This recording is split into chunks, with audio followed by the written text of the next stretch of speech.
இன்றைக்கி நம்ம மணக்க சூப்பரான சுவையில் கொத்தமல்லி புதினா துவையல் எப்படி செய்கிறதுன்னு பார்க்கலாங்க. இந்த துவையலை நீங்கள் இட்லி, தோசை, பணியாரம், சாதத்தோடு வச்சு பரிமாறும்போது அம்புட்டு ருசியாக இருக்குங்க. துவையல் பிடிக்காதுன்னு சொல்கிறவங்க கூட இன்னும் வேணும்னு கேட்டு வாங்கி சாப்பிடுவாங்க. அந்த அளவுக்கு ருசியாக இருக்கும். வாங்க வீடியோக்குள்ளே போகலாம். ஃபஸ்ட்டு நம்ம வதக்கி எடுத்துக்க போகிறோம். அதுக்கு அடுப்பில் ஒரு கடாயை வச்சுட்டு எண்ணெய் சேர்த்திக்கலாம். நீல வாக்கில் கட் பண்ணி வச்சுருக்க பெரிய வெங்காயம் 3, நீங்கள் சின்ன வெங்காயம் எடுத்துக்கிட்டிங்கன்னா ஒரு கைப்பிடி அளவுக்கு சேர்த்திக்கலாம். அடுத்ததாக கட் பண்ணி வச்சுருக்க தக்காளி 2, நல்லா பழுத்த தக்காளியாக சேர்த்திக்கோங்க. தோலை நீக்கிட்டு எடுத்து வச்சுருக்க பூண்டு 7 பல், இஞ்சி தோலை நீக்கிட்டு 1 இன்ச் அளவுக்கு கட் பண்ணிவிட்டு சேர்த்திக்கோங்க. காஞ்ச மிளகாய் 3, உங்களுக்கு காரத்துக்கு தகுந்த மாதிரி சேர்த்திக்கோங்க. சீக்கிரமாக வதங்குறக்காக கொஞ்சமாக கல்லுப்பு சேர்த்திக்கலாம். இப்போ இது எல்லாத்தையும் நல்லா கலக்கி விட்டுறலாம். வெங்காயம், தக்காளி இதெல்லாமே நல்லா வதங்கிடணும். அது வரையிலும் நம்ம வேக வச்சு எடுத்துக்கலாம். பாருங்கள், எல்லாமே நல்லா வதங்கிருச்சு. இந்த ஸ்டேஜில் கொத்தமல்லி விதை 1 டேபிள் ஸ்பூன், சீரகம் 1 டீஸ்பூன், மஞ்சத்தூள் 1/4 டீஸ்பூன், அடுப்பை சிம்மில் வச்சுட்டு நல்லா கலக்கி விட்டுக்கோங்க. ஏன் நம்ம கொத்தமல்லி விதை, சீரகம் இது எல்லாத்தையும் கடைசியாக சேர்த்திக்கிறோம் அப்படின்னா, நம்ம வெங்காயம் தக்காளி வதக்கும் போது சேர்த்திக்கிட்டோம் அப்படின்னா கலர் சேஞ்ச் ஆகிடும். அதனால் நம்ம கடைசியாக சேர்த்திக்கணும். அடுத்ததாக கழுவி எடுத்து வச்சுருக்க கொத்தமல்லி இலை 1 கைப்பிடி அளவு நல்லா கட் பண்ணிவிட்டு சேர்த்திக்கோங்க. கழுவி எடுத்து வச்சுருக்க புதினா இலை கட் பண்ணிவிட்டு சேர்த்திக்கோங்க 1 கைப்பிடி அளவு.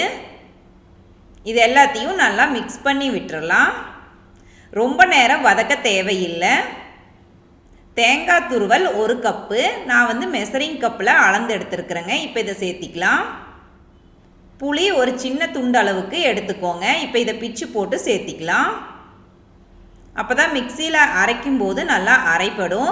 இப்போ இது எல்லாத்தையும் நல்லா கலக்கி விட்டுட்டு அடுப்பை ஆஃப் பண்ணிடலாம். உங்களுக்கு வாணலியோட சூடே போதுமானதாக இருக்கும். எப்பவுமே மிக்சி ஜாரில் அரைக்கும்போது ஆறுனதுக்கப்புறம் தான் அரைக்கணும். சூடாக இருக்கும்போது அரைச்சிங்க அப்படின்னா சீக்கிரமாக துவையல் கெட்டு போகிறதுக்கு வாய்ப்பு இருக்குதுங்க. அடுத்ததாக பெரிய மிக்சி ஜாரை எடுத்துகிட்டு நம்ம ஆல்ரெடி வதக்கி ஆற வச்சுருக்கோம் இல்லைங்களா, அந்த பொருட்கள் எல்லாத்தையும் சேர்த்திடலாம். மிக்சியில் அரைக்கிறதுக்கு பதிலாக நீங்கள் உரலில் போட்டு அரைச்சி எடுத்தீங்க அப்படின்னா இன்னும் சூப்பராக இருக்குங்க. தண்ணி சேர்க்கக்கூடாது.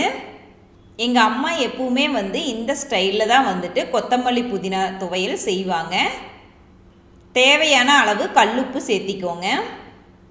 உப்பு காரமெல்லாம் உங்களுக்கு தகுந்த மாதிரி சேர்த்திக்கோங்க.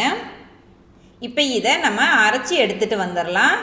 தேவைப்பட்டால் நீங்கள் தண்ணி லைட்டாக தெளித்து மட்டும் விட்டுக்கலாம். ஆனால் நான் தண்ணியெல்லாம் எதுவும் தெளிக்கவே இல்லை. ரொம்ப தண்ணி சேர்க்கக்கூடாது. பாருங்கள், சூப்பராக இருக்குது. கமகமன்னு வாசனையோட சூப்பராக நம்ம கொத்தமல்லி புதினா துவையல் ரெடி பண்ணியாச்சுங்க.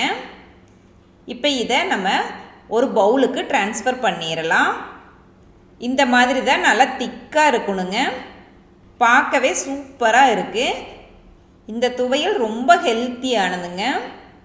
வாரத்தில் ஒரு முறையாவது இந்த மாதிரி துவையல் செஞ்சு கொடுங்க. வீட்டில் இருக்கிறவங்க எல்லாரும் விரும்பி சாப்பிடுவாங்க. நான் எதுவும் தாளிச்செல்லாம் கொட்டவே இல்லை. நீங்கள் இந்த துவையலுக்கு விருப்பப்பட்டால் தாளிப்பு கூட கொடுத்துக்கலாம். நான் இதை சாதத்தோடு வச்சு பரிமாற போகிறேங்க. அவ்வளவுதாங்க. சூப்பரான சுவையில் ஹெல்த்தியாக கொத்தமல்லி புதினா துவையல் ரெடி பண்ணியாச்சுங்க.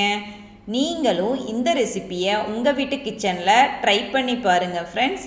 எப்படி வந்துச்சுன்னு கமெண்ட்ஸ் பண்ணுங்கள்.